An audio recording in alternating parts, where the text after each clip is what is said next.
El día de hoy para este video tengo a un invitado muy especial, el doctor Joseba Achotegui Loizate, quien es médico psiquiatra originario de España que actualmente vive en la ciudad de Barcelona. Tiene una muy amplia y reconocida carrera profesional y entre sus trabajos más significativos e importantes se encuentran el ser el fundador y director del Servicio de Atención Psicopatológica y Psicosocial a Inmigrantes y Refugiados del Hospital Sant Pere Claver de Barcelona. También ha sido asesor, investigador y consultor en temas de migración y derechos de los inmigrantes en el Parlamento Europeo. El doctor Achotegui ha sido miembro fundador de la Asociación Mundial de Psiquiatría Cultural y no solo miembro fundador, sino también ha sido secretario general desde el 2011. Ha sido profesor y formador por más de 20 años, enseñando en algunas de las universidades más importantes del mundo, entre ellas la Universidad de Barcelona, de Tokio, la Universidad de Stanford, la Universidad Scotland Yard en Londres y la Universidad Descartes en París. Ha publicado más de 11 libros y ha tenido colaboraciones en más de 100 artículos publicados con temas principalmente en la intervención psicológica, psicosocial con minorías, inmigrantes. Él es un especialista en hablar sobre el estrés y el duelo migratorio y en la depresión en los inmigrantes, pero sin duda su trabajo más importante es el que por primera vez describe y es el autor de lo que se conoce como el síndrome de Ulises, que es el síndrome del inmigrante. Ha recibido inmensos reconocimientos y entre los más significativos está el Premio a la Excelencia Médica del Colegio Oficial de Médicos de Barcelona y el Premio a la Trayectoria Profesional e Investigación de la Escuela de Salud Pública de la Universidad de California en Berkeley en 2019. Pero sin duda su trabajo más importante ha sido el de acuñar el término síndrome de Ulises y es la persona que por primera vez describe el síndrome del inmigrante. El doctor Achotegui muy amablemente me ha concedido algunos minutos para dirigirse a todos ustedes y sobre todo para darnos algunas recomendaciones como experto en el tema de la salud mental en nosotros los inmigrantes. Acompáñenme a esta muy interesante e importante entrevista. Primero que nada, quiero decirle a esta comunidad de inmigrantes resilientes que hoy tengo un invitado extremadamente especial y quiero decirles que es el maestro Joseba Achotegui. Bueno, yo le digo maestro porque fue mi maestro y gracias a usted yo me motivé a entrar a la maestría y ahora hacer este proyecto para la comunidad inmigrante. Entonces le agradezco muchísimo que esté aquí conmigo. Muchas gracias. Encantado de participar en el programa y ya nos conocíamos de que hemos trabajado juntos en la formación y para mí es un placer. Además, conozco bastante San Francisco, he ido más de 15 años a cursos de Berkeley y he estado en Salinas también, entonces conozco la zona y tengo también una vinculación especial con toda esa zona, muy importante para mí. Somos una zona de migrantes, ¿verdad? Hay muchísima comunidad migrante y bueno, los migrantes somos muy importantes donde quiera que estamos. Y bueno, la intención de este canal es principalmente brindar herramientas a la comunidad. Pero primero me gustaría saber una de las preguntas un poco más personal. Si usted tiene historia de migración en su familia. Sí. Sí, creo que ya lo he explicado alguna vez. Yo provengo de una zona en el norte de España. Es una zona que siempre ha tenido mucha emigración. Entonces yo recuerdo de haber ido ya de chaval a recibir a tíos míos que venían de América, a despedir a tíos que marchaban de América.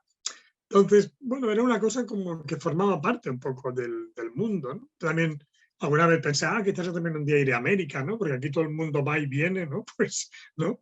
Y, y luego también en la zona donde yo he vivido, vivía, recibió también mucha inmigración, vino mucha gente de otras partes. Entonces he visto gente que va, gente que viene. ¿M? Yo luego marché también de esa zona, del País Vasco, y me fui a la parte del Mediterráneo, a Cataluña, donde he trabajado, donde soy profesor, ¿no? Y como España tiene muchas diferencias también entre las zonas, lenguas, ¿no? Pues me encontré que aquí se hablaba otra lengua, el catalán, yo vengo de una zona que se habla el vasco, el castellano, y me empezó a interesar tantas diferencias, tantos cambios, cómo me sentía yo, cómo...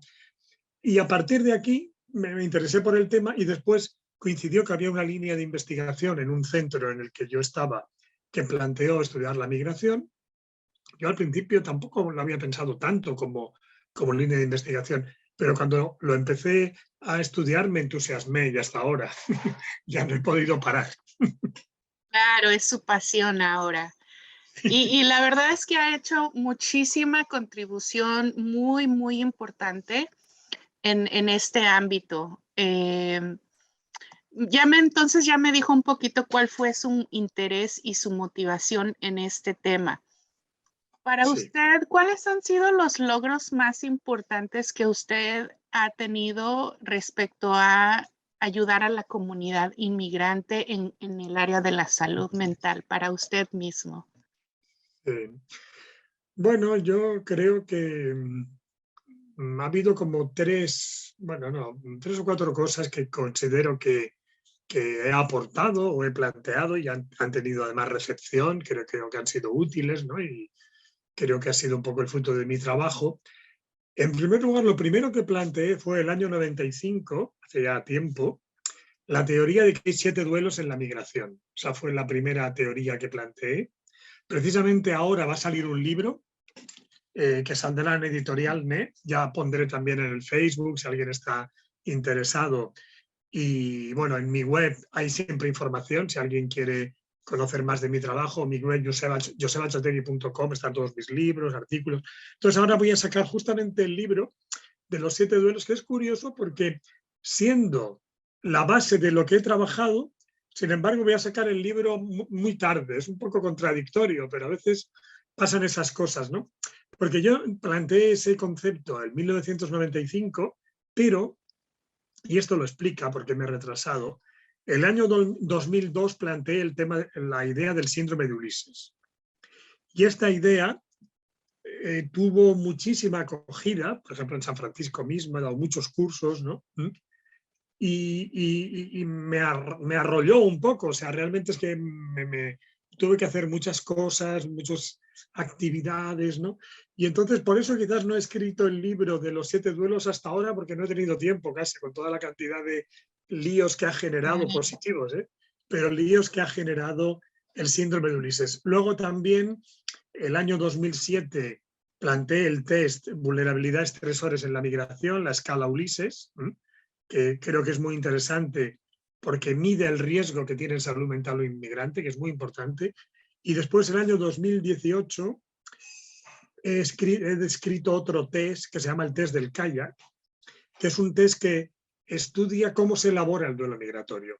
Si hay una elaboración obsesiva, una elaboración fóbica, maníaca, confusional, ¿no?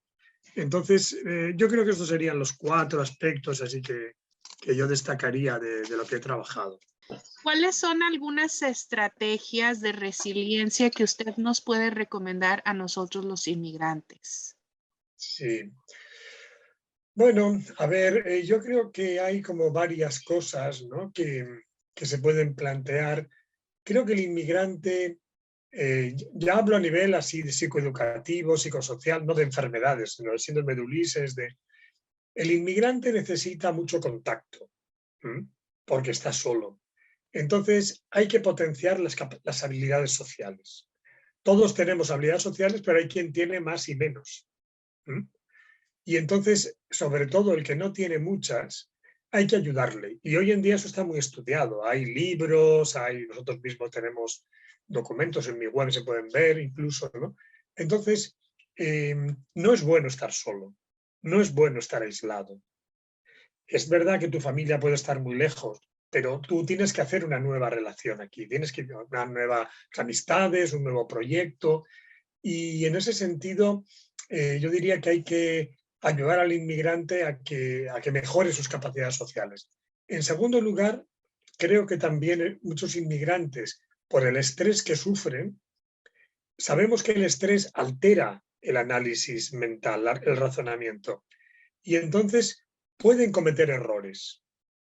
Pero, además, no es lo mismo cometer un error cuando estás más o menos viviendo bien, ¿no?, que cometer un error cuando tienes el agua al cuello, porque un paso en falso y te ahogas.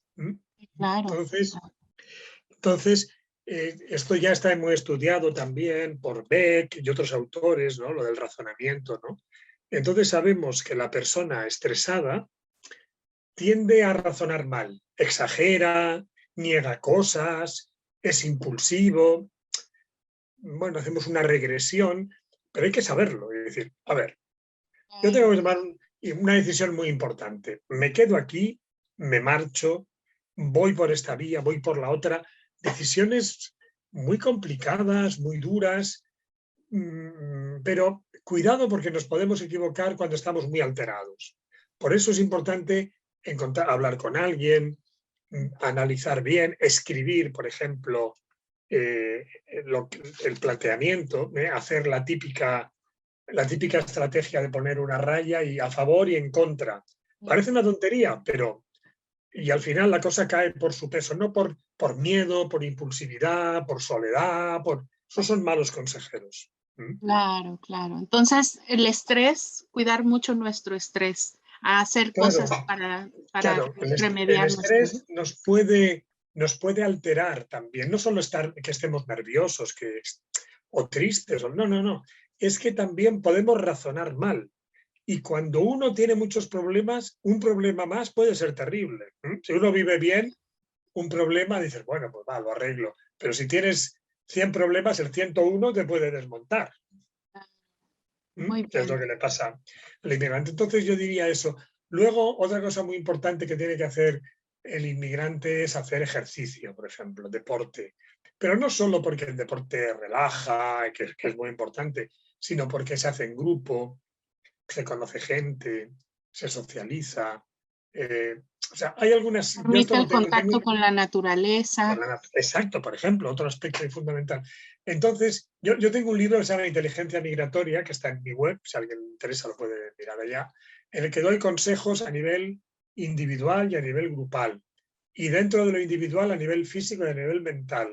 Y dentro de lo grupal a nivel mental y a nivel social. Bueno, hay una serie de consejos en esta línea, sencillos, cosas pero que a una persona que está con el agua al cuello, cuidado porque un paso en falso no es lo mismo que estar sentado en la playa, en la arena, das un paso en falso, pues te caes en la arena. Bueno, pues no ha pasado nada, ¿no? La arena es muy blandita, ¿no? Pero si tienes el agua al cuello, un paso en falso. Yo he visto, lamentablemente, muchos inmigrantes muy alterados, muy asustados, que empiezan a cometer errores, luego un error trae a otro. Entonces, luego ya resolver todos los problemas que has añadido, el primer problema ya no es tanto, es luego todos los demás, ¿no? Cosas de ese tipo que están en mis libros, yo creo que podrían ayudar. Perfecto, muy bien, excelente. Me gustaría saber si rápidamente tiene tiempo de regresar a la pregunta que yo le hacía de no psiquiatrizar Sí, eso es muy importante. los síntomas de los inmigrantes. Eso es Me muy llama la importante. atención porque usted es un psiquiatra, entonces Sí, usted sí. mismo dice, no tenemos que psiquiatrizar. Sí, por eso decía, sí, no sé si se ha quedado grabado antes, lo repito con mucho gusto, que claro, se trata de hacer psiquiatría buena, no de hacer psiquiatría de cualquier manera, ¿no? Entonces, hay una parte que son trastornos mentales, pero hay otra parte que no lo es, que son el estrés y el duelo, no es algo que tiene que ver con el trastorno mental. Entonces, tenemos que trabajar todo el campo del estrés y del duelo dentro del área de la salud mental, incrementando la resiliencia, con este tipo de planteamientos que decía hace un momento, de buscar habilidades sociales, mejorarlas, razonar mejor, buscar apoyos, todo ese tipo de cosas yo creo que son muy positivas. Ahora, cuando hay un trastorno mental, pues claro, se tiene que intervenir desde un punto Para de vista ayudar. terapéutico, incluso con fármacos, pero en el síndrome de Ulises no suele hacer falta usar fármacos, más bien la persona pues necesita este apoyo psicoeducativo y este apoyo psicosocial y la persona, entonces una vez que ya está más serena y más fuerte, pues tiene que ir decidiendo también qué va a hacer y poco a poco salir adelante. Pero yo creo que medicalizar y psiquiatrizar añade más problemas. La gente empieza a tomar pastillas, ¿no? Recuerdo una compañera de California, que es muy amiga mía, una profesora de ahí, precisamente ahí, de la Universidad de San Francisco, que contactó conmigo, vino a verme a París, a un congreso, desde América, ¿eh? Y porque había tenido una hermana que había emigrado con ella también ahí a California, y empezó a estar mal, le empezaron a dar pastillas, pastillas, y hasta se murió. Y esta Wow. mujer quedó tan traumatizada, ¿no? Que cuando oyó lo del síndrome de Ulises le pareció que su hermana en realidad tenía eso y que le habían hecho mucho daño, ¿no? Que quería evitarlo, ¿no? Yo creo que, de todas maneras, esto tenemos que mirar que sea un profesional el que valore si es un trastorno mental o no, ¿no? No todo el mundo puede valorarlo, hay que conocer, ¿no? Pero en muchos casos, pues estamos viendo que es una persona estresada, en una situación de duelo, pero que ya está bien, por lo tanto no es un trastorno mental. Excelente, muchísimas gracias por compartir esto. Por último, ¿qué le gustaría decirle usted a la comunidad inmigrante, a todos los inmigrantes resilientes que nos ven en este canal? Sobre todo es gente de la zona del área esta de California, el centro de Pues con California. YouTube nos vamos a ir a Claro, donde se pueda es verdad, a los podemos inmigrantes y volar, resilientes que estén en cualquier lado del podemos mundo. volar, ¿no? Esa es la ventaja que tiene Sobre todo los hispanos de habla hispana. los hispanos y sobre todo de la zona de ahí, ¿no? Bueno, no sé, yo les diría pues que de alguna manera eh, entiendan que en primer lugar la migración es un derecho humano, es un derecho que nuestra historia, como decíamos antes con lo de la dopamina, es una historia de migrar, ¿no? Por lo tanto, a mí cuando a veces dicen, no, es que, por ejemplo, dicen, vamos a llamar persona emigrante en vez de migrante, pero si migrante es una palabra muy bonita, ¿por qué tienes que ponerle otra antes? O sea, a ver, que se puede, me parece bien también decir persona emigrante, pero es que yo no considero que la palabra emigrante sea una palabra negativa, sea una palabra... No, la encuentro muy positiva, la encuentro... precisamente es el espíritu de la humanidad. O sea, quizás si por algo se pudiera definir a la humanidad es por este espíritu de migración. ¿Cómo vamos a perder eso, que es nuestra raíz, ¿no? Entonces yo les diría que en primer lugar estén orgullosos de ser emigrantes, estén orgullosos de tomar las riendas de su vida, de decidir dónde quieren vivir, que eso es bueno, que nadie les haga creer que eso es negativo. Al contrario, yo creo que el inmigrante es el héroe del siglo XXI, esos son los Ulises, por eso yo le puse este nombre también para dignificarlo, ¿no? Ahora, que es verdad que cuando la migración se hace en condiciones difíciles por todo lo que sabemos de leyes, de discriminación, de esto, pues que realmente tienen que prepararse para abordar esa situación y buscar recursos, como estábamos diciendo, ¿no? De razonar, de resiliencia, de deporte, de aprender a relacionarse mejor con habilidades sociales. Hay muchas cosas que se pueden hacer y con el tiempo pues ya la persona va sabiendo dónde está y va tomando las decisiones adecuadas, ¿no? O sea, en primer lugar, un cierto orgullo, lo mismo que hay el día del orgullo de no sé qué, habría que hacer un día del orgullo inmigrante de alguna forma, ¿no? Es cierto, tiene toda la razón, pues vamos haciéndolo nosotros. Yo creo que se tendría que hacer un poco el día del orgullo inmigrante, ¿no? Caray, ¿cómo se puede convertir en negativo lo que es esencialmente positivo, ¿no? Que es además la idea básica del ser humano. Pues yo les diría eso y espero tener ocasión el año que viene de ir por ahí nuevamente una vez que ya esta pandemia quede ya atrás y quizás tengamos ocasión de vernos personalmente. Excelente, le agradezco muchísimo lo más valioso que tiene, que es su tiempo, maestro Achotegui. Muchas gracias. Compartirlo con los amigos de ahí. Que vaya muy bien. Gracias. Hasta luego. Adiós, saludos.